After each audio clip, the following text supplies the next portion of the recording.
मुजफ्फरनगर।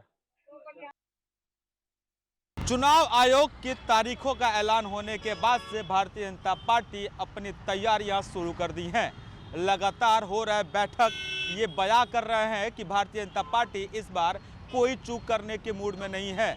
इसी को लेकर आज उत्तर प्रदेश के भारतीय जनता पार्टी के प्रदेश अध्यक्ष भूपेंद्र सिंह चौधरी दिल्ली गए हैं और कहीं ना कहीं संगठन से बैठक करके रणनीति बनाएंगे। आज नगर निकाय चुनाव के प्रत्याशियों की लिस्ट भारतीय जनता पार्टी जारी कर सकती है। कहना गलत नहीं होगा कि कहीं से भी कोई चूक ना हो, इसके लिए भारतीय जनता पार्टी फूंक फूंक के कदम रख रही है, चाहे मुख्यमंत्री योगी आदित्यनाथ हों या फिर दोनों डिप्टी सीएम हों। इसके अलावा जितने मंत्री हैं, जितने विधायक हैं, जितने संगठन के कर्मचारी हैं, उन सभी की ड्यूटी लगा दी गई है। वो सभी अपने अपने क्षेत्रों में जाकर चुनाव प्रचार प्रसार कर रहे हैं। कहना गलत नहीं होगा कि लोकसभा की तैयारी और नगर निकाय चुनाव की तैयारी भारतीय जनता पार्टी पुरजोर तरीके से कर रही है। कैमरामैन संजय के साथ नंदन श्रीवास्तव, प्राइम न्यूज, लखनऊ।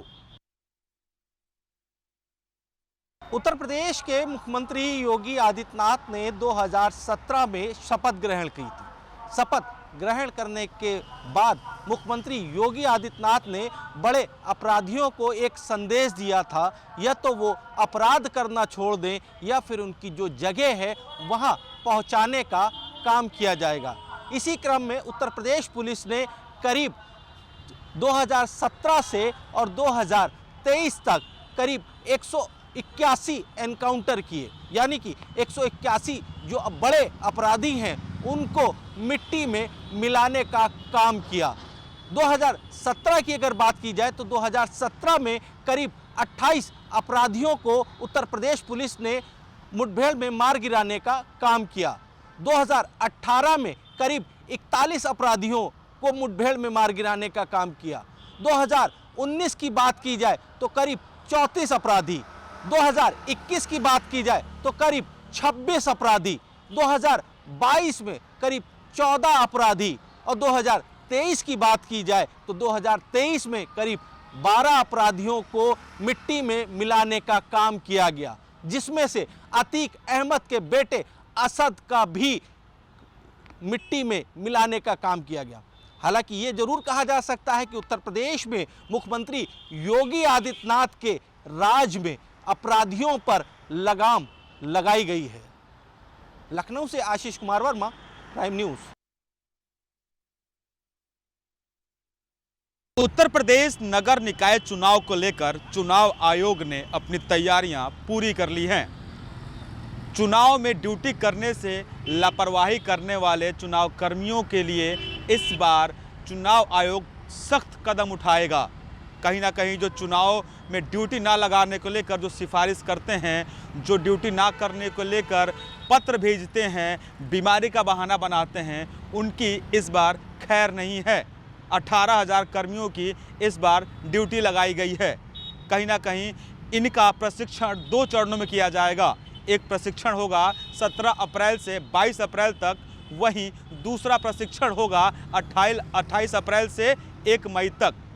और जो मतगणना की तैयारियों में जो कर्मचारी होंगे उनका भी प्रशिक्षण चुनाव आयोग कराएगा। कहीं ना कहीं इस बार की जो सूची चुनाव आयोग बनाया है वो 30,356 कर्मचारियों की तैयार करके रखा है सूची। कैमरामैन संजय के साथ नंदन Srivastava, prime news, Lucknow.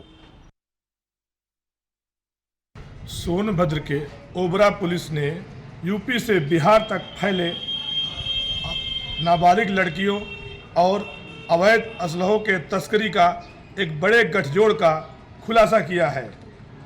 Police को पिछले 15 मार्च को एक युवक ने तहरीर दिया था कि हमारी नाबालिग पुत्री को सोनू उर्फ शहबाज नाम के एक युवक द्वारा बहला फुसलाकर गायब कर दिया गया है।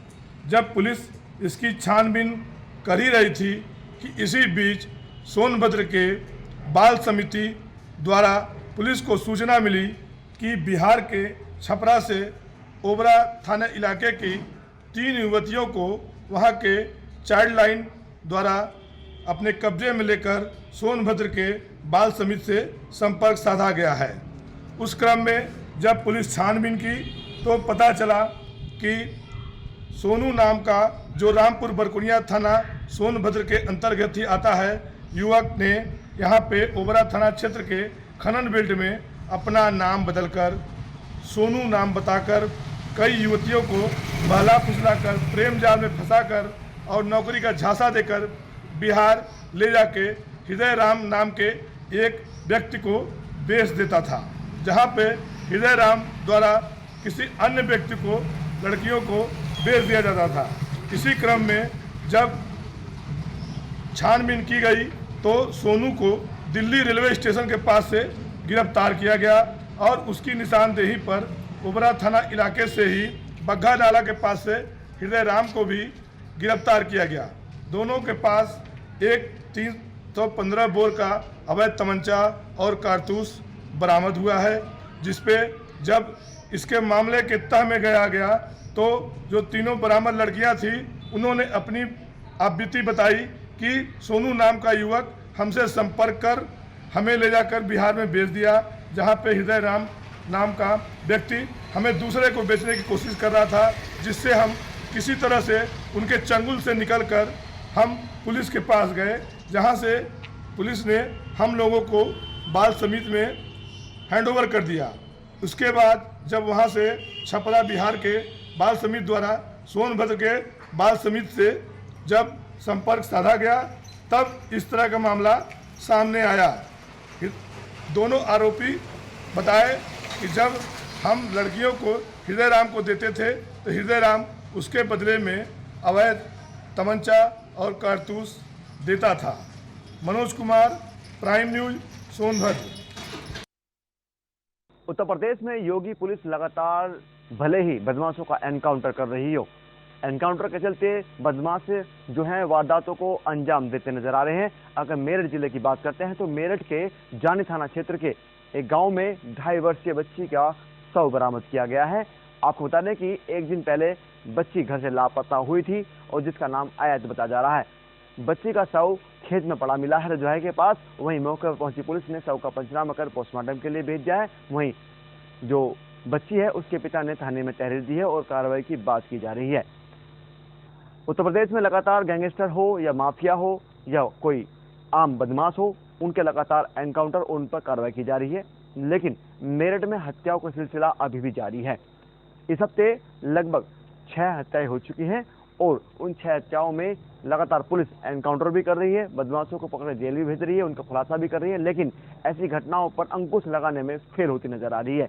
ऐसे में मुख्यमंत्री योगी आदित्यनाथ की पुलिस यानी कि मेरठ की बात करते हैं तो लगातार कार्रवाई की बात भी हो रही है, कार्रवाई का अंजाम भी जा रहा है, लेकिन हत्याओं को रोकने या घटनाओं को रोकने में नाकाम साबित हो रही है। अब देखने वाली बात यह होगी जिस तरीके से ये घटनाएं सामने आ रही हैं, हालांकि बदमाशों को पकड़ा जाता है, एनकाउंटर भी होता है और उनके ऊपर सख्त कार्रवाई भी की जाती है, लेकिन कहीं ना कहीं घटनाएं रुकने का नाम नहीं ले रही है, तो उस पर कैसे लगाम लगेगी।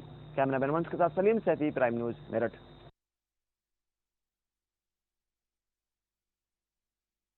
मैनपुरी पुलिस को मिली एक बड़ी सफलता। मुखबिर द्वारा सूचना के आधार पर असला बनाने की फैक्ट्री का किया भंडाफोड़ और मैनपुरी थाना प्रभारी प्रदीप कुमार सेंगर द्वारा ये कार्रवाई की गई है, जहां से जो मुखबिर द्वारा सूचना मिली थी उसे बताया गया था कि सिकंदरपुर से लगभग 300 मीटर आगे सरिया जाने वाले रास्ते के मोड़ पर जंगल में झाड़ियों के बीच में अवैध शस्त्र बनाते हुए एक अभियुक्त वाहिद अली पुत्र बाजिद अली निवासी ग्राम सिकंदरपुर कोतवाली मैनपुरी को मौके से पकड़ लिया गया है, जबकि सादिक पुत्र सद्दाम पुत्र न मालूम निवासी जनपद एटा भाग जाने में सफल रहा है और पुलिस ने पकड़े गए आरोपी के कब्जे से 5 तमंचे बरामद किए हैं, जिनमें से 3 बने हुए कंप्लीट तमंचे थे और 2 जो तमंचे बरामद किए हैं वो रिपेयर के लिए थे और जो कुछ उपकरण भी वहाँ से उन्होंने जो तमंचे बनाने के उपकरण थे वो भी पुलिस ने बरामद किए गए हैं। तो पुलिस के लिए एक बड़ी सफलता। पुलिस अधीक्षक विनोद कुमार द्वारा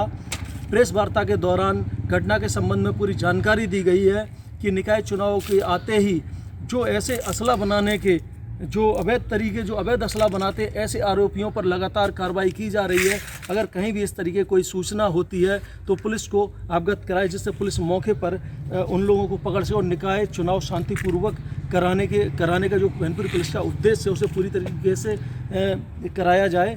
तो मैनपुरी पुलिस काफ़ी सक्रिय है और गिरफ्तारी करने वाली टीम की पुलिस अधीक्षक विनोद कुमार ने उनकी प्रशंसा की है। इस गिरफ्तारी को लेकर जो टीम थी मैनपुरी पुलिस वो काफ़ी सक्रिय नज़र थी, पहले से काफ़ी समय से थी। उनको सूचना मिल रही थी जो आरोपी हैं कुछ ऐसे जो अवैध तमंचा देसी तमंचा बनाते हैं और वो कम दामों पर कम पैसों पर उनको बेच देते हैं और नए क्रिमिनल उन तमंचों के साथ नए क्रिमिनल तैयार होते हैं।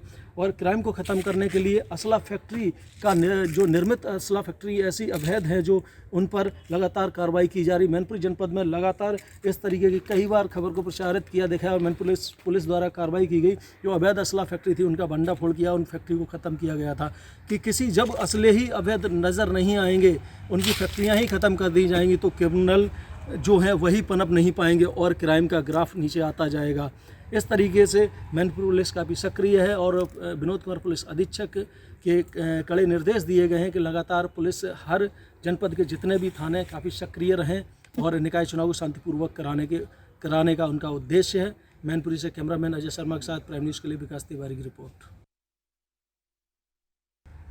मैनपुरी पुलिस काफ़ी सक्रिय नज़र आ रही है। निकाय चुनाव की डेट जैसे ही क्लियर हुई, निकाय चुनाव की तैयारियां चल रही हैं, तो वहीं पुलिस अधीक्षक विनोद कुमार के कड़े निर्देश हैं कि आपराधिक गतिविधि अगर कहीं देखी जाए तो उनको तत्काल गिरफ्तार कर जेल भेजा जाए, जो अपराधी किस्म के उनको जेल भेजा जाए। तो इसी क्रम में जहां अवैध गांजा तस्करों को मैनपुरी पुलिस ने गिरफ्तार किया है, पूरा मामला कुर्रा थाना क्षेत्र का है, जहाँ कुर्रा पुलिस ने 3 आरोपियों को गिरफ्तार किया है। उनके कब्जे से 2 ट्राली बैग में और एक हैंड बैग में 43 किलो 680 ग्राम गांजा बरामद किया है और उनकी गिरफ्तारी की गई। जो आरोपी हैं वो औरैया जनपद के बताए जा रहे हैं, योगेंद्र प्रताप और अखिलेश प्रताप। ये आरोपी औरैया जनपद के हैं, जबकि जो क्लीनर है तो वो पुनीत कुमार जिला अलीगढ़ का निवासी बताया जा रहा है। तो तीनों आरोपियों को पुलिस ने गिरफ्तार की है। गिरफ्तारी करने वाली जो टीम है थाना प्रभारी अमित सिंह और सर्विलांस उप निरीक्षक अजय मलिक, इनकी टीम ने ये एक बड़ी सफलता अर्जित की है और मादक पदार्थ को अपने कब्जे में लिया है। और आज प्रेस वार्ता के दौरान पुलिस अधीक्षक ने घटना के संबंध में पूरी जानकारी दी है कि निकाय चुनाव बिल्कुल ही निर्भीक होकर उनको कराना है और किसी भी तरीके का कोई भी ऐसा क्रिमिनल गतिविधि को देखते हुए जनपद में काफ़ी पुलिस को सक्रिय किया गया है। मैनपुरी पुलिस काफ़ी सक्रिय है। ये जो गिरफ्तारी हुई है तो ये आगरा लखनऊ एक्सप्रेस वे से ग्राम मोहब्बतपुर के पास बम्बा के निकट से इन तीनों आरोपियों की गिरफ्तारी की है। तो पुलिस अधीक्षक ने इन लोगों की जो गिरफ्तारी की है, जो इन टीम को ये सफलता मिली है, उनकी बुरी प्रशंसा की है और उनसे इसी तरीके से सक्रियता जनपद में बनाए रखने के लिए उनसे कहा गया है। जो पुलिस अधीक्षक के जितने भी मैनपुरी जनपद की पुलिस है, तो पुलिस अधीक्षक द्वारा लगातार कड़े निर्देश इसी तरीके से दिए जा रहे हैं, जिस पर जल्द से जल्द ऐसे आरोपियों पर कार्रवाई की जाए और मैनपुरी जनपद की जो क्रिमिनल गतिविधि है उसको पूरी तरीके से ख़त्म किया जाए। मैनपुरी से कैमरामैन अजय शर्मा के साथ प्राइम न्यूज़ के लिए विकास तिवारी की रिपोर्ट। ग्रेटर नोएडा में लगातार स्टंटबाजी के जो मामले हैं वो सामने आ रहे हैं। लगातार जितने भी ये युवक हैं स्टंट करते हुए ग्रेटर नोएडा की सड़कों पर देखे जाते हैं। ये युवा अपनी जान जोखिम में तो डाल ही रहे हैं, साथ साथ यातायात के नियमों की धज्जियां भी उड़ा रहे हैं और इन सभी स्टंटबाजों में पुलिस का जरा भी खौफ नहीं है। पुलिस लगातार ऐसे लोगों पर कार्रवाई भी कर रही है। अभी हाल ही में ग्रेटर नोएडा की सड़कों पर एक i20 कार से स्टंट करते हुए एक वीडियो सोशल मीडिया पर वायरल हुआ है। ये वीडियो लगातार सोशल मीडिया पर देखा जा रहा है, जिसके लगातार जो पुलिस के द्वारा चालान भी किए जा रहे हैं। पुलिस के आला अधिकारियों की माने तो इस गाड़ी के अब तक करीब 1,33,000 रुपये के जो चालान हैं वो किए जा चुके हैं, लेकिन इस स्टंटबाज पर जरा भी पुलिस का खौफ नहीं है। लगातार i20 कार से स्टंट किए जा रहे हैं, लेकिन ये युवक स्टंटबाजी से बाज नहीं आ रहा है। हालांकि एक बार फिर से जो डीसीपी ट्रैफिक है नोएडा के, उन्होंने इस पूरे मामले का संज्ञान लिया है और अभी हाल ही में इस गाड़ी का 33,000 रुपये का चालान भी किया है। अब देखने वाली बात ये होगी कि आखिरकार जितने भी ये युवा स्टंटबाज जो लगातार स्टंट करते हुए ग्रेटर नोएडा की सड़कों पर देखे जाते हैं, इनके खिलाफ जो पुलिस है यानी कि जो ट्रैफिक पुलिस है वो क्या कार्रवाई करेगी और ये जितने भी स्टंट करने वाले लोग हैं इन पर कैसे पुलिस का खौफ नजर आएगा। ग्रेटर नोएडा से नदीम सैफी,